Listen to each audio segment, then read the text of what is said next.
Les dinosaures étaient de grands animaux, dotés d'une taille et d'une force exceptionnelles. Pourtant, ils ont disparu. La fin de leur règne reste un mystère. Dans le hall d'entrée du musée d'histoire naturelle de New York se tient un impressionnant barosaure.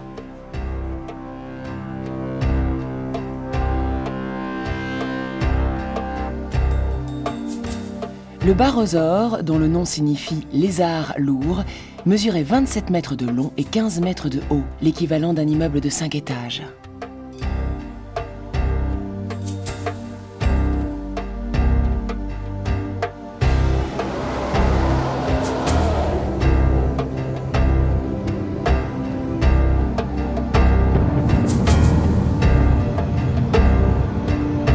Cet énorme reptile herbivore vivait il y a 150 millions d'années à une époque appelée Jurassique. En ce temps-là, d'épaisses forêts d'arbres géants dont la cime pouvait s'élever jusqu'à 100 mètres couvraient la terre. Les barosaures vivaient dans cette forêt et se nourrissaient de feuilles. Les reptiles n'étaient pas seuls à dépendre des plantes pour leur survie.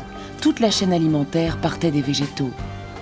Et lorsque le monde végétal se transforme, le monde animal est directement affecté. C'est pourquoi l'évolution des plantes a joué un rôle déterminant dans la prolifération puis dans l'extinction des dinosaures.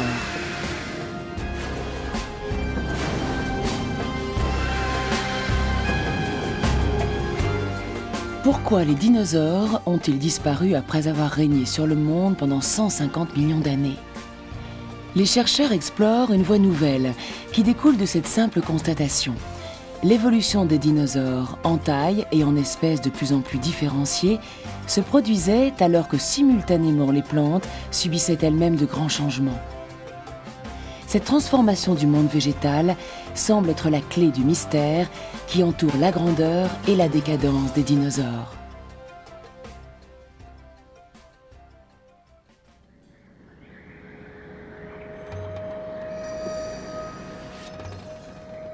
Dans l'histoire de la vie hors de l'eau, l'apparition des plantes a toujours précédé celle des animaux.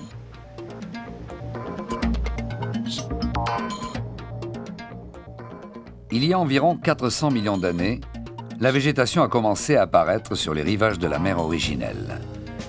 À cette époque, la vie sur Terre n'était que végétale et aucune créature ne se mouvait sur le sol. Les plantes, au bord de l'eau, se sont mises à pousser. Elles ont grimpé jusqu'à 30 mètres pour former des forêts gigantesques.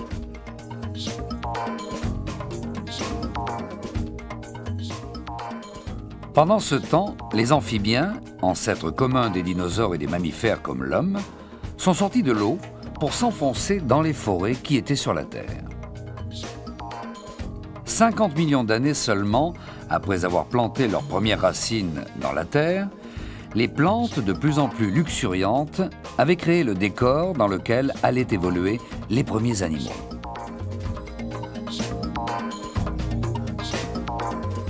Ces arbres, qui atteignaient déjà 30 mètres de haut, appartenaient comme les fougères au groupe des ptéridophytes, c'est-à-dire au groupe des plantes qui n'ont ni fleurs, ni fruits, ni graines et qui ne peuvent prospérer qu'en terrain humide.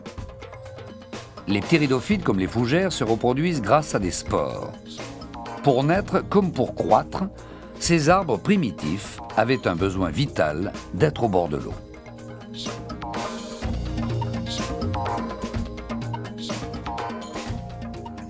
Il faudra attendre longtemps pour que la végétation pénètre à l'intérieur des terres.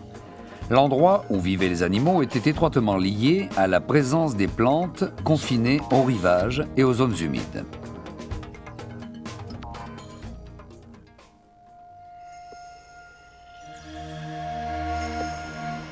Cette région de l'Arizona, Badland, mauvaise terre, est une immense étendue de sable et de rochers.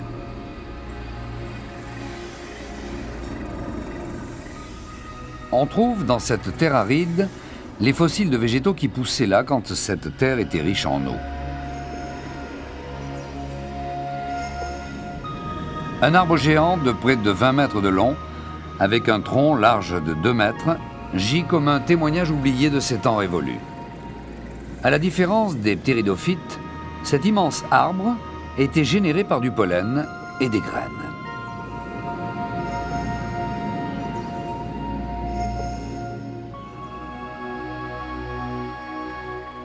C'est un fossile végétal vieux de 320 millions d'années. Sa graine circulaire est clairement visible. À la différence des spores, les graines peuvent survivre longtemps sur des terres arides. Elles attendent la pluie et se mettent à germer dès qu'elles sont touchées par la première goutte d'eau. Les plantes ont commencé à évoluer vers un type absolument nouveau, celui des gymnospermes, dont les descendants sont aujourd'hui les conifères et les gingos. Les gymnospermes ont créé un cycle de reproduction différent.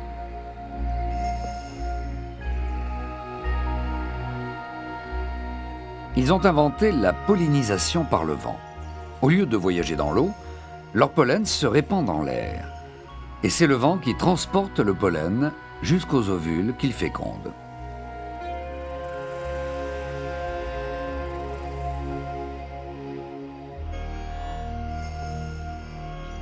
Les végétaux pouvaient désormais se reproduire sans l'intermédiaire de l'eau.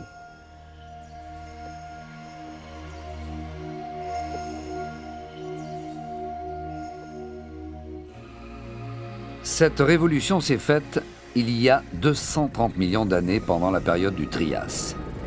À la même époque, des grands mouvements terrestres ont modifié la carte des continents. Le supercontinent appelé Pangée a commencé à se fracturer.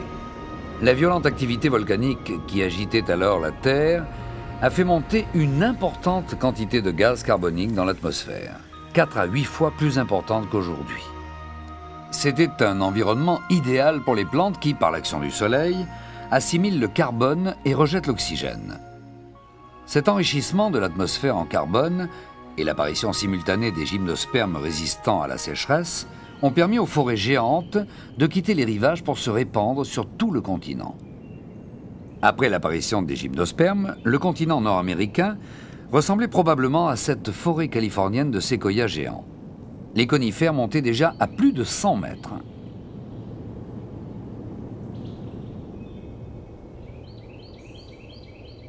À mesure que la frondaison s'épaississait, les arbres se développaient vers le haut pour déployer de nouvelles feuilles destinées à capter la lumière solaire. La Terre, qui jusque-là était exposée à la lumière directe du soleil, s'est retrouvée grâce aux arbres recouverte de zones ombragées.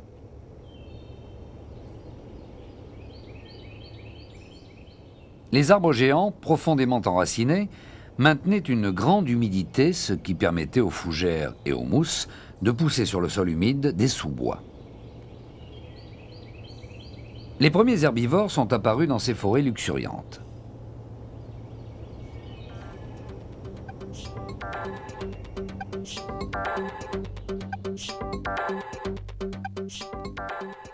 Les premiers reptiles ont ouvert la voie qui ont conduit aux lézards et aux crocodiles d'aujourd'hui.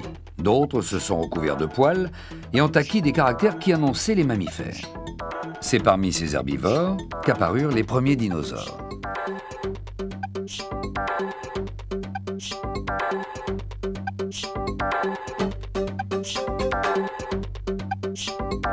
Cet Heterodontosaurus vivait au Trias il y a 225 millions d'années.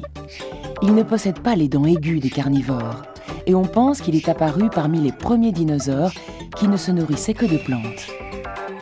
Mais contrairement à l'image la plus répandue des reptiles géants, cette créature ne mesurait que 80 cm de long et 40 cm de haut. Ces petits dinosaures ne pouvaient se nourrir que de fougères et de mousses qui poussaient près du sol.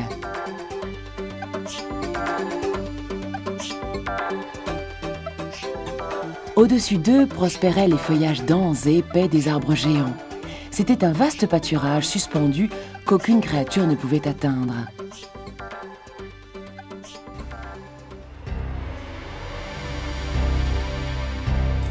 L'augmentation de la taille des dinosaures était donc favorisée puisqu'elle permettait d'accéder au feuillage des arbres. Au terme d'une évolution de 50 millions d'années, les dinosaures sont devenus les plus grands animaux sur la Terre.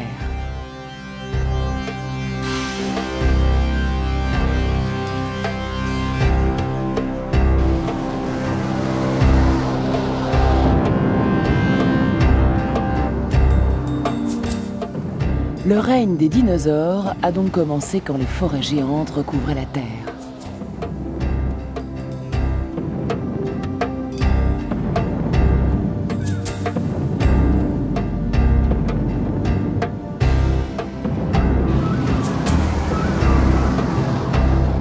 Le barosaure mesurait 27 mètres de long et 15 mètres de haut quand il se tenait sur ses 4 pattes.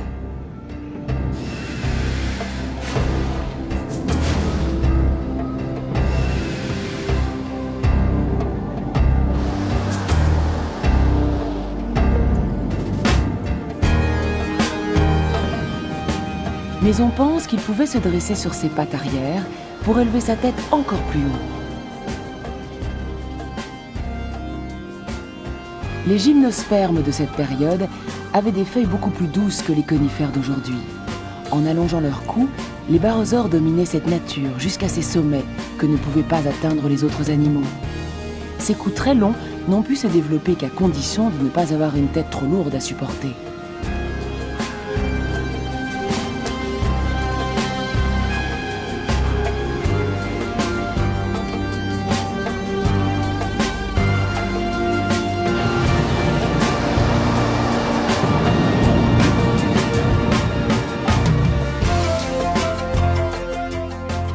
Les sauropodes géants avaient une dentition très rudimentaire. Ils disposaient de dents longues, en forme de peignes étroits, mais ne possédaient pas de molaires pour broyer la nourriture.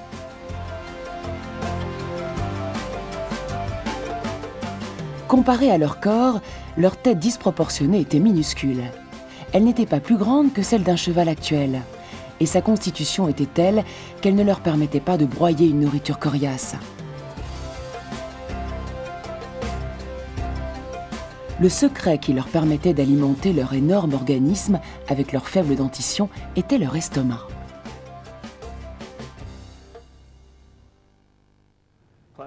Les dinosaures végétariens de la période jurassique avalaient des pierres pour les aider à broyer les végétaux. Les sauropodes ne voulaient pas alourdir leur tête, bien entendu, les dents auraient pesé très lourd. Si les sauropodes avaient dû mastiquer leur nourriture dans leur bouche, ils auraient eu un problème. Cela les aurait obligés à s'équiper d'une mâchoire munie de nombreuses dents, des dents pesantes.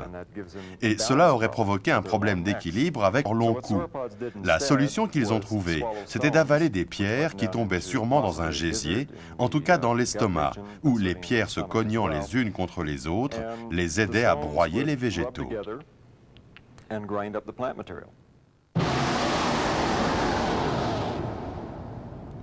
Les pierres dans leur estomac avaient donc pour rôle de broyer des aliments. Les mâchoires des barosaures ne leur servaient qu'à déchirer les feuilles avant de les avaler. En ne développant pas la charge de leur tête, leur évolution leur a permis d'allonger leur cou. Quelle quantité de nourriture pouvaient consommer ces énormes sauropodes ? On ne peut que faire des hypothèses, mais si on se base sur la quantité de nourriture absorbée par une tortue marine géante ou un reptile de grande taille, on peut estimer qu'un seul dinosaure consommait entre 600 kg et 1 tonne de végétaux par jour. Ces dinosaures passaient d'une frondaison à une autre, dévastant les premières forêts. Et les arbres géants qui couvraient le continent entier assouvissaient leur vorace appétit.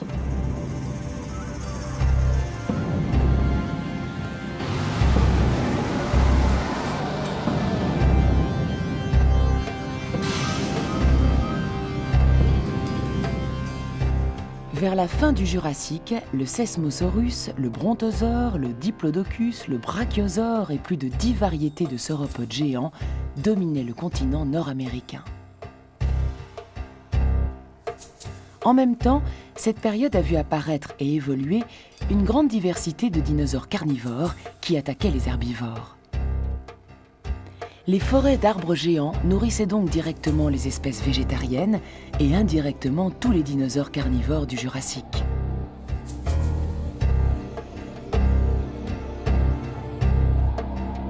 Mais les dinosaures n'étaient pas les seuls animaux dont la vie dépendait de celle des plantes.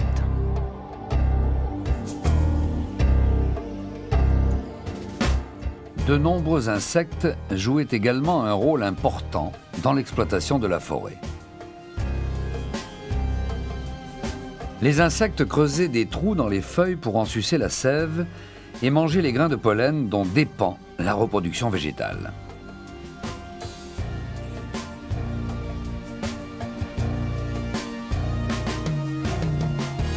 Les plantes étaient dévorées par une multitude d'animaux végétariens. Les forêts d'arbres géants entretenaient tout l'écosystème jurassique, mais sans en tirer aucun avantage pour eux-mêmes.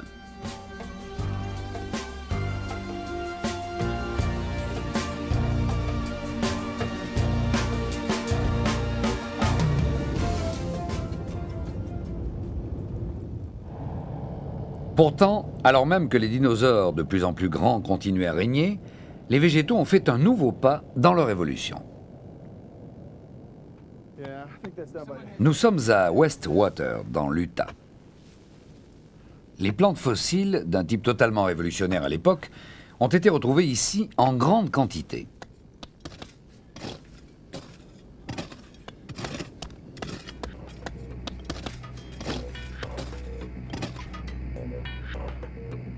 Ni ptéridophytes comme les fougères, ni gymnospermes comme les pins, la nouvelle forme a des feuilles ovales.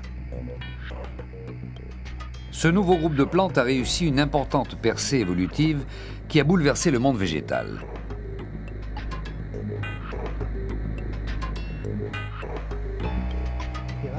Le docteur Peter Crane, biologiste au musée d'histoire naturelle de Chicago's Field, a voulu étudier cette révolution à partir de traces laissées sur les rochers. Les pierres sont lavées dans l'eau à plusieurs reprises. Elles sont ensuite graduellement dissoutes dans un acide léger qui sépare la roche du fossile végétal.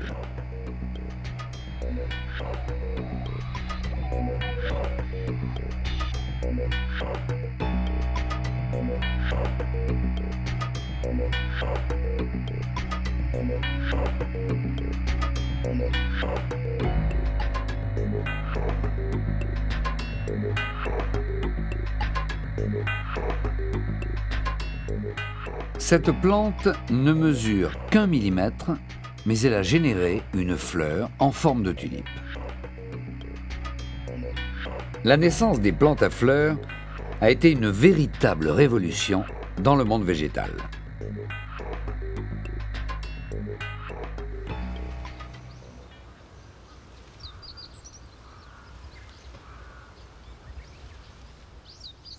Au début du printemps, au Japon, les magnolias fleurissent juste avant les cerisiers. La toute première fleur était sans doute l'ancêtre de ces magnolias.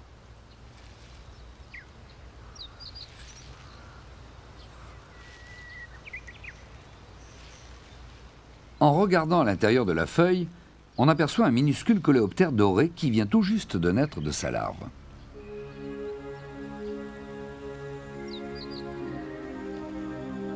Le docteur Crane pense que l'ancêtre de ce coléoptère a été utilisé dans la reproduction des plantes à fleurs.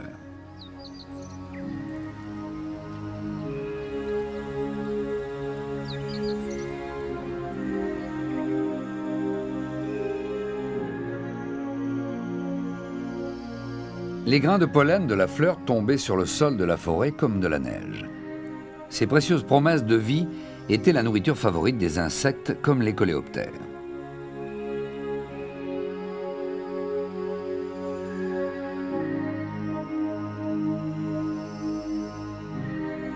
Un jour, probablement, un peu de pollen est resté sur les pattes d'un coléoptère qui venait juste de finir son repas.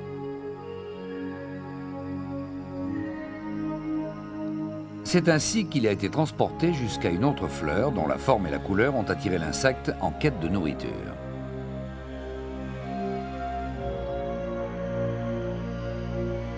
La création d'une vie végétale grâce à l'intervention d'un insecte fut le premier apport animal au monde des plantes. Jusque-là, les végétaux ne faisaient que nourrir les autres créatures sans aucune contrepartie.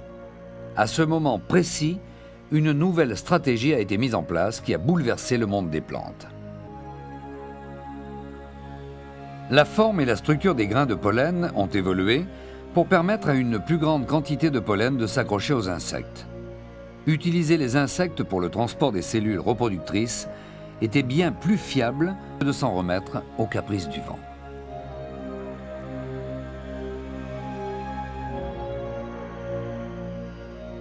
Les plantes, dont la reproduction dépendait de la dispersion dans l'air de grandes quantités de pollen, ont commencé à donner des couleurs flamboyantes aux feuilles qui entouraient leurs étamines. Elles ont rivalisé d'inventions pour séduire les insectes. C'est de cette coquetterie vitale que sont nées les plantes à fleurs ou angiospermes. Après n'avoir été que les pourvoyeuses en nourriture pour les animaux, les plantes, en se dotant de fleurs, ont créé avec les insectes une relation de partenariat.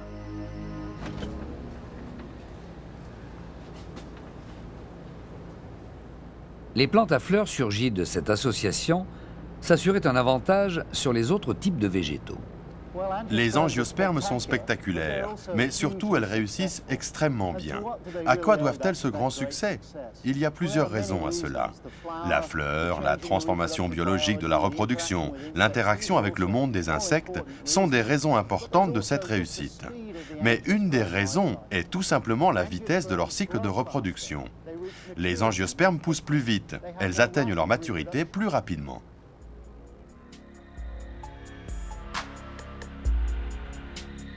Les gymnospermes, comme les cèdres et les pins, étaient parvenus à coloniser des terres arides en adoptant la pollinisation par le vent.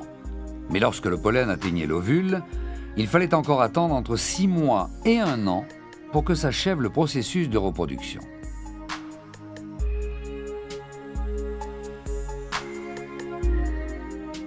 Les nouvelles plantes, sur lesquelles s'épanouissaient des fleurs, ont fait un progrès formidable dans ce domaine. Lorsque les grains de pollen atteignent le pistil, ils germent. Et on voit se développer les tubes polliniques. La fertilisation à laquelle nous assistons ici ne dure pas plus de 3 minutes après l'arrivée du pollen. Les plus lentes peuvent durer 24 heures.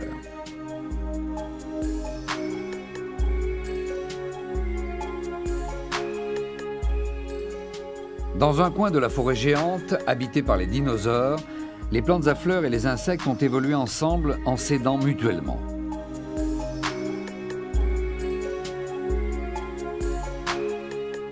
Bientôt, les plantes à fleurs se sont mises à produire du nectar, une récompense encore plus attirante que le pollen. Alors, de nouveaux insectes suceurs de nectar, comme les abeilles et les papillons, ont pu proliférer. Cette plante s'apparente au gingembre. Seul un certain type d'abeille, dont la langue est longue, est capable d'ouvrir ses pétales. Quand l'abeille pénètre dans la fleur, le pollen se colle à sa tête. C'est ainsi que le pollen voyagera vers d'autres fleurs. En retour, cette abeille est la seule à pouvoir profiter du nectar de cette plante qui reste impénétrable aux autres butineurs. Ainsi, s'établit une curieuse relation de service réciproque entre une plante à fleurs et une espèce d'insecte.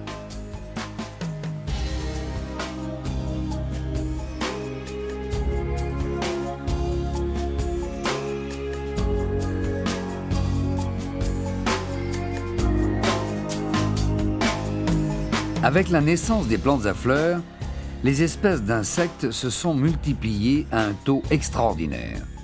La même explosion s'est produite dans la diversification des espèces de plantes à fleurs qui ont rivalisé de créativité pour adopter les tailles et les formes les plus diverses dans le seul but d'attirer les insectes.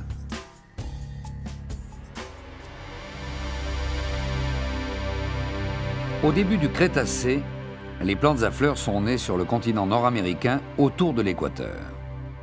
Elles se sont reproduites rapidement et se sont mises à dominer les régions tropicales en repoussant les gymnospermes, c'est-à-dire les conifères, vers le nord. Les énormes dinosaures dépendaient des forêts de gymnospermes géants.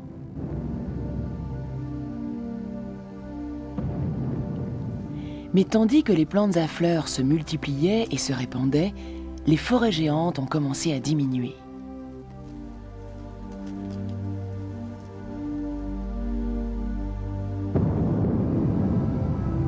Les dinosaures étaient-ils capables de changer d'alimentation pour passer des gymnospermes aux angiospermes?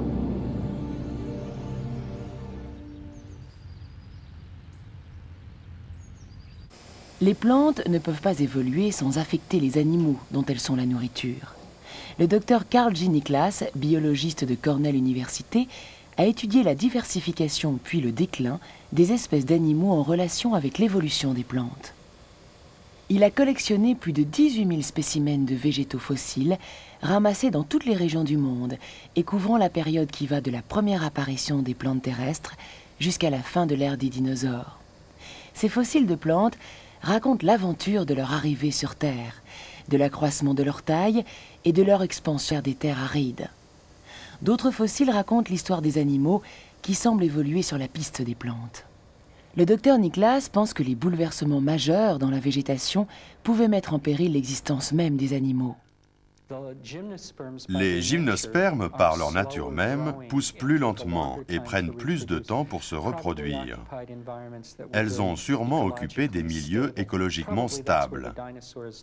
C'est sûrement dans ces endroits que les dinosaures s'étaient également le mieux adaptés. Mais avec la transformation de la flore, les angiospermes avaient commencé à envahir les forêts et les prairies.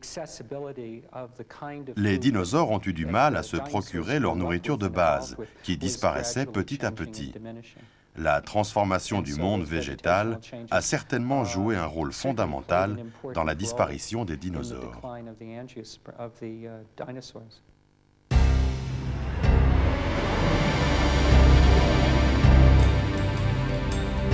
Pour le docteur Niklas, les grands dinosaures, nés dans les forêts géantes où ils avaient évolué pour s'adapter aux transformations des gymnospermes, étaient incapables de se nourrir des nouvelles plantes à fleurs qui se sont mises à pousser autour d'eux.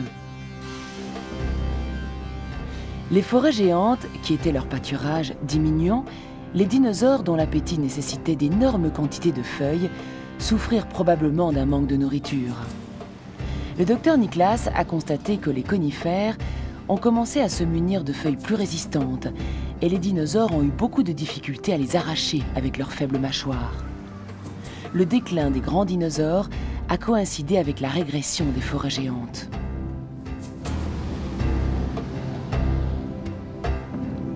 Le barosaure, qui régnait sur le continent nord-américain, a totalement disparu il y a 130 millions d'années.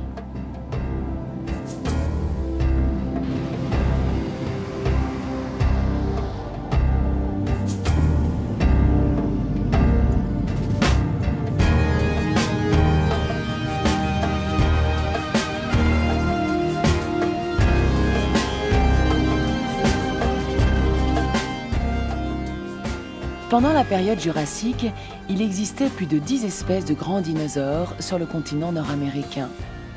Mais au Crétacé, quand les plantes à fleurs ont commencé leur spectaculaire conquête du paysage, toutes les espèces, sauf une, avaient disparu. Le paradis des dinosaures géants du Jurassique était déjà un paradis perdu.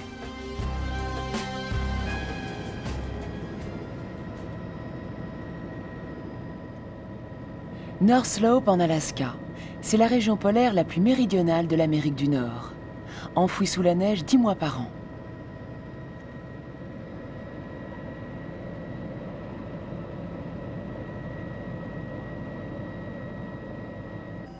Vers la fin de l'année, le docteur Ralph E. Taggart et son équipe de l'Université du Michigan sont arrivés à North Slope.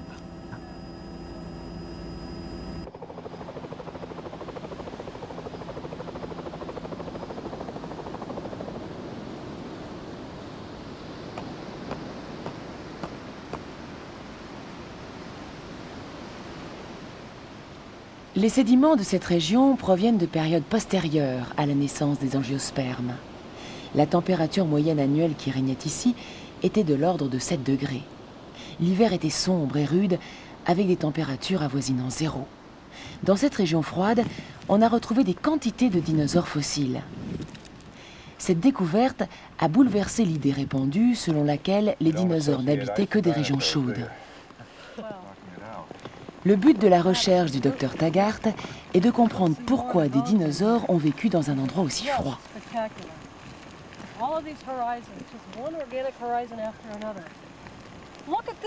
Regarde ça, c'est une autre vertèbre. C'est vraiment étonnant. Au cours de ce dernier voyage, ils ont découvert d'innombrables fossiles, des morceaux de pattes.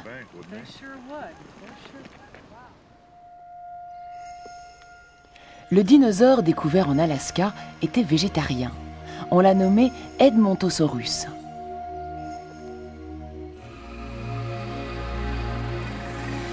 Des fossiles d'Edmontosaurus ont été découverts dans différents sites en Amérique du Nord.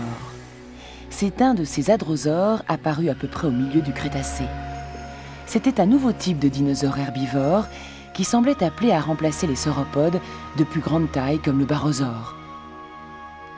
Avec un corps long de 13 mètres, il était beaucoup plus petit que le barosaure. Pourquoi ce troupeau d'Edmontosaurus a-t-il été découvert dans un endroit froid comme l'Alaska et non pas dans des régions plus chaudes?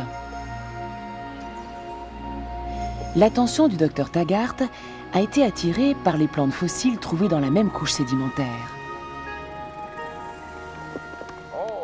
Oh, regardez ça! Des aiguilles de conifères, éparpillées sur le rocher. Il n'y a pas de feuilles du tout, seulement les aiguilles. Non, aucune feuille large.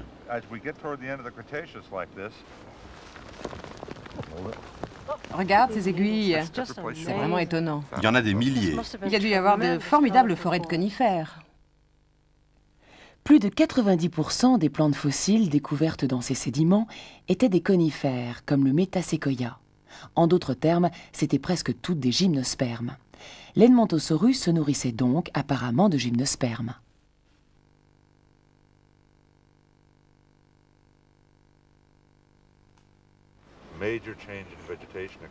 La végétation s'est transformée, mais si les dinosaures ont eu des problèmes, en ce qui concerne les edmontosaures, ces problèmes n'étaient certainement pas liés à la nourriture.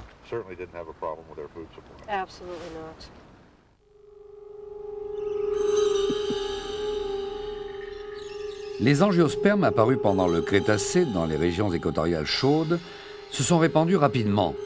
Leur prolifération a repoussé vers le nord les gymnospermes, surtout les conifères.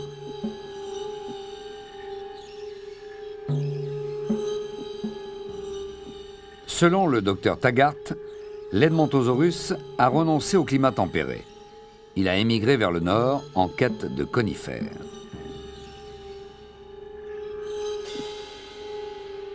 L'Edmontosaurus, découvert dans les terres glacées de l'Alaska, a peut-être, tout comme les conifères, été chassé des régions plus clémentes par l'expansion des plantes à fleurs.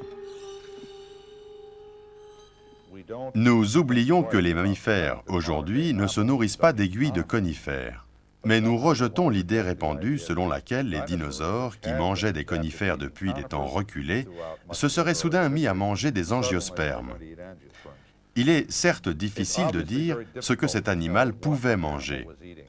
Mais quand j'ai commencé à réfléchir à la relation entre les plantes et les dinosaures, je reconnais qu'il existait la possibilité qu'en fin de compte, certains types de dinosaures ne se soient pas éteints.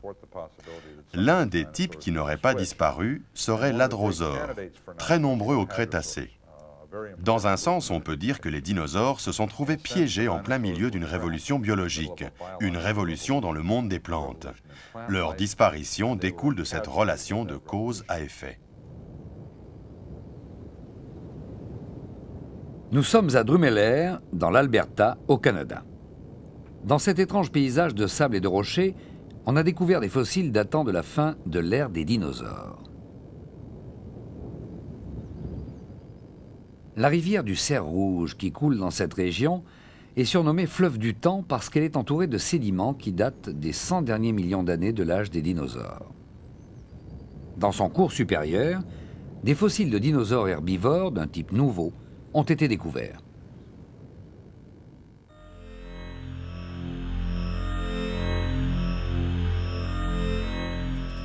Ce dinosaure, appelé Tricératops, qui signifie à trois cornes, était l'un des cératopsiens ou dinosaures à cornes, l'espèce la plus nombreuse au Crétacé supérieur. Le Tricératops mesurait 9 mètres de long et à peu près 2 mètres de haut. Quand il baissait la tête, il ressemblait à un rhinocéros.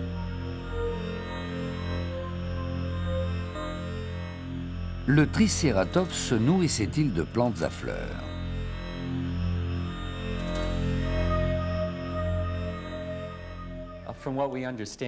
D'après ce que nous savons de ce groupe d'animaux, ils étaient relativement petits. Ils se déplaçaient en vastes troupeaux très semblables à notre bétail. Tout ce que nous voyons suggère qu'ils se nourrissaient de végétation au ras du sol. Vers la fin du Mésozoïque, durant la période du Crétacé, cette végétation devait être des angiospermes, des plantes à fleurs. Les cératopsiens mangeaient, mangeaient et mangeaient tout en se déplaçant sur leur territoire, épuisant toute la végétation au cours de leur déplacement.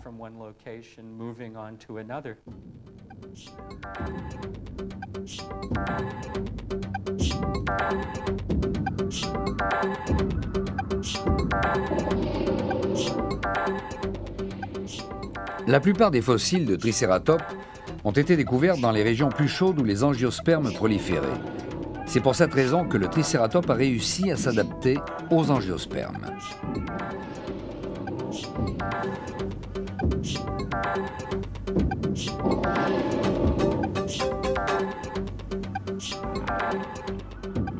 Parmi tous les dinosaures qui ont continué à trouver leur subsistance dans les conifères, un seul s'est montré capable de se nourrir de plantes à fleurs.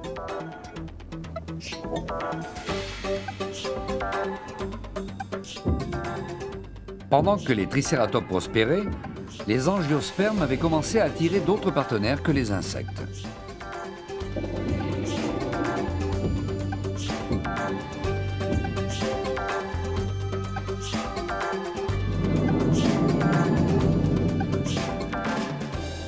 Peut-être qu'une nuit, au Crétacé, au pied des tricératopes endormis, des mammifères, nos ancêtres, ont commencé à s'activer.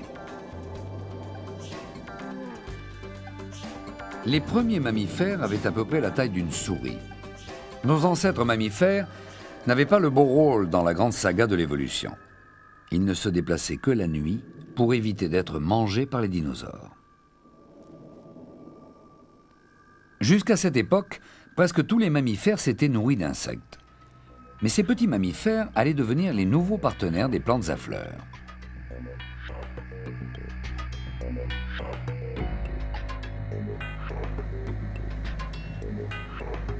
Le docteur Van Baren de l'Université de Chicago étudie les mammifères qui vivaient à l'époque des dinosaures.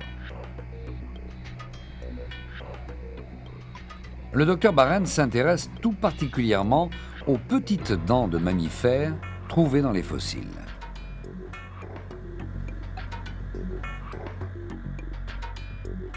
Voici des dents de mammifères du Trias qui se nourrissaient d'insectes. Des dents étroites, en forme d'ongles, plantées plutôt loin les unes des autres.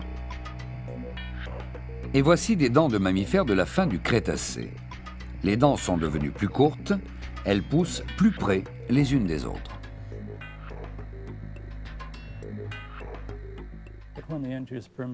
Étant donné la prolifération des angiospermes, les petits mammifères en mangeaient certainement, parce qu'ils en trouvaient partout. Et ils pouvaient ainsi disperser les fruits des angiospermes.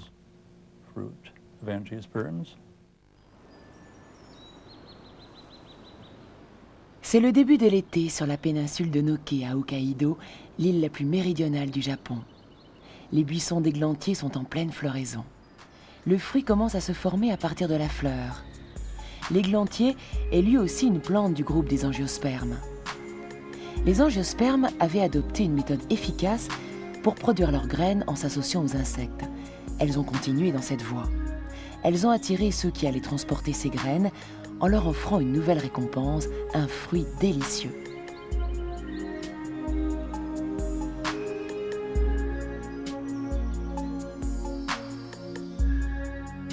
Les animaux qui ont mordu à ce fruit sucré sont les mammifères qui crachent les graines en mangeant le fruit ou bien les avalent et les rejettent plus tard dans leurs excréments. Les graines peuvent alors germer loin de la plante mère. C'est ainsi que les plantes immobiles sont parvenues à étendre leur royaume.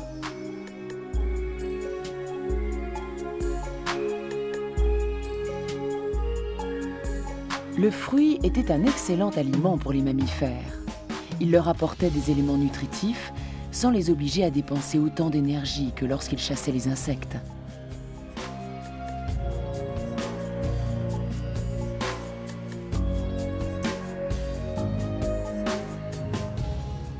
Le docteur Yumoto, de l'université de Kobe, fait des recherches sur le terrain, surtout en Asie du Sud-Est et en Afrique. Il étudie l'interaction entre les plantes et les animaux. Le docteur Yumoto s'est particulièrement intéressé à la relation entre les plantes à fleurs et les mammifères dans les forêts tropicales humides. Voici un petit fruit qui semble avoir été créé pour de petits mammifères comme l'écureuil. Voilà des fruits plus gros, bien adaptés aux chimpanzés et aux autres espèces de singes. Les fruits offrent une grande variété de formes et de tailles. Il y a eu entre les plantes à fleurs et le mammifère des relations privilégiées avec le fruit comme moyen d'échange. Ce fruit géant, de la taille d'un ballon de rugby, était plus spécialement destiné aux éléphants. Alors, peut-on en déduire que les plantes à fleurs avaient aussi produit un fruit adapté aux dinosaures herbivores? Si les dinosaures avaient su vivre en symbiose avec les plantes, en répandant leurs graines et en contribuant à leur cycle de reproduction, les plantes auraient certainement fait un effort d'adaptation pour produire des fruits plus gros, afin que leurs graines soient plus efficacement dispersées par les dinosaures. Mais rien n'indique qu'il y ait eu une relation de ce type entre le monde des dinosaures et le monde des plantes. Tandis que les angiospermes établissaient des relations intimes avec les mammifères ou le monde des insectes, d'où l'apparition du pollen, il est fort probable que les dinosaures se soient mis hors jeu et qu'ils aient perdu pied dans le système écologique.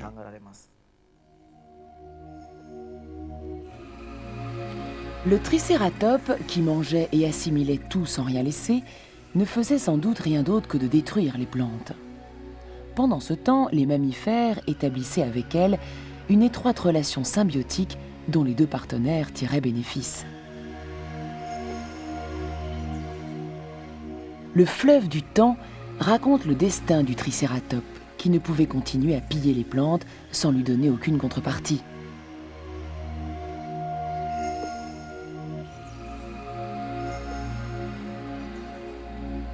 C'était il y a 75 millions d'années. 8 espèces de cératopsiens, le groupe des tricératops, vivaient ici dans cette région. Mais 10 millions d'années plus tard, il ne restait plus que 2 espèces. En revanche, pendant cette même période, les mammifères, parce qu'ils avaient passé un pacte avec leur milieu écologique, sont passés de 10 à 20 espèces. Les dinosaures ont dominé pendant 150 millions d'années. Mais il y a 65 millions d'années, sur le continent nord-américain, il en subsistait déjà beaucoup moins.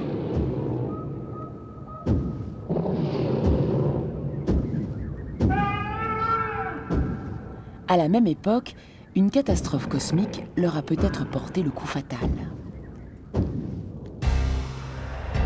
Un énorme astéroïde d'une taille d'au moins 10 km de large se serait écrasé sur la Terre il y a de cela 65 millions d'années.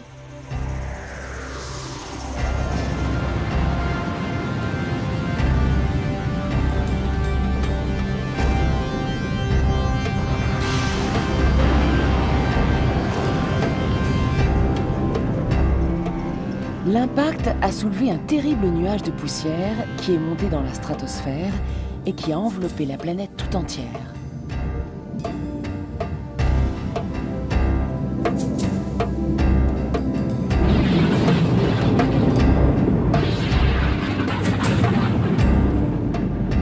La collision entre la Terre et l'astéroïde avait plongé notre monde dans une interminable nuit d'hiver. La lumière du soleil n'arrivait plus sur la Terre. C'est ce qui aurait rayé les dinosaures à tout jamais de la surface de la Terre.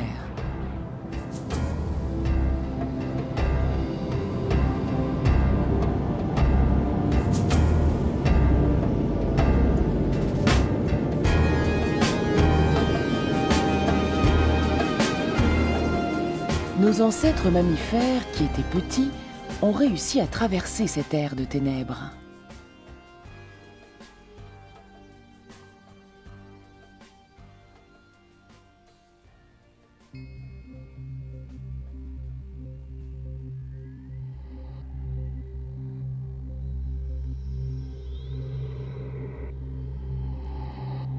l'énorme nuage de poussière a fini par retomber et le soleil est apparu.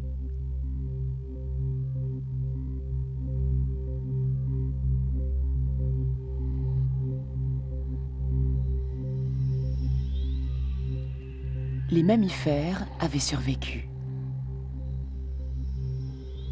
C'est un constat. Alors que les dinosaures avaient tous disparu, nos ancêtres mammifères qui avaient fait alliance avec les plantes à fleurs ont survécu. De ce fait, ils étaient toujours là quand la Terre est entrée dans un nouvel âge.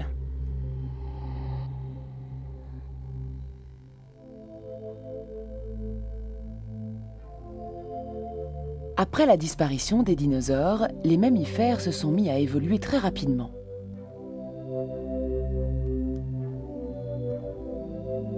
Les plantes à fleurs se sont mises à produire des fruits d'une grande diversité. Et dans le même temps, les ancêtres des premiers singes apparurent. Les primates qui conduiraient à l'homme étaient nés. La naissance de l'homme remonte au contrat passé avec les plantes à fleurs au temps des dinosaures.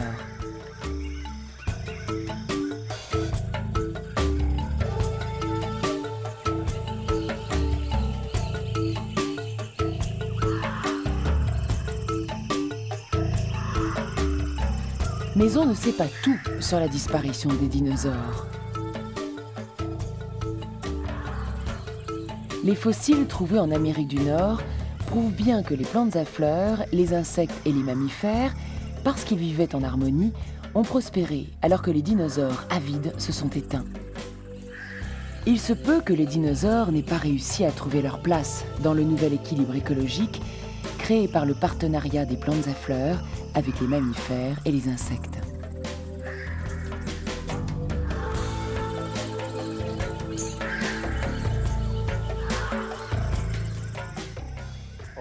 Les plantes sont absolument essentielles à la survie des animaux.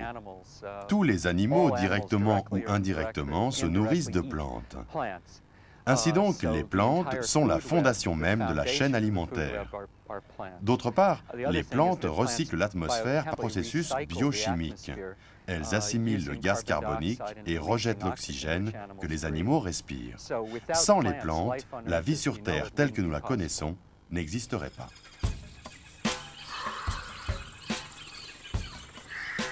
Vues de l'extérieur, les plantes ont l'air bien tranquilles au soleil. Mais à l'intérieur, leurs cellules sont en pleine activité. En utilisant la lumière du soleil, elles produisent par photosynthèse la base de notre nourriture. Ce système remarquable, que même les technologies les plus avancées ne parviennent pas à reproduire, permet à tous les animaux de vivre depuis 400 millions d'années.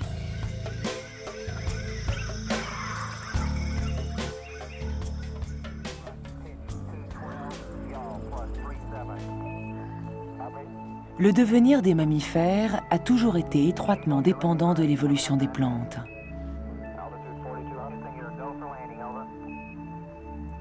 Notre planète a vu disparaître les dinosaures parce que ces derniers n'ont pas su préserver leur environnement. C'est la leçon à retenir.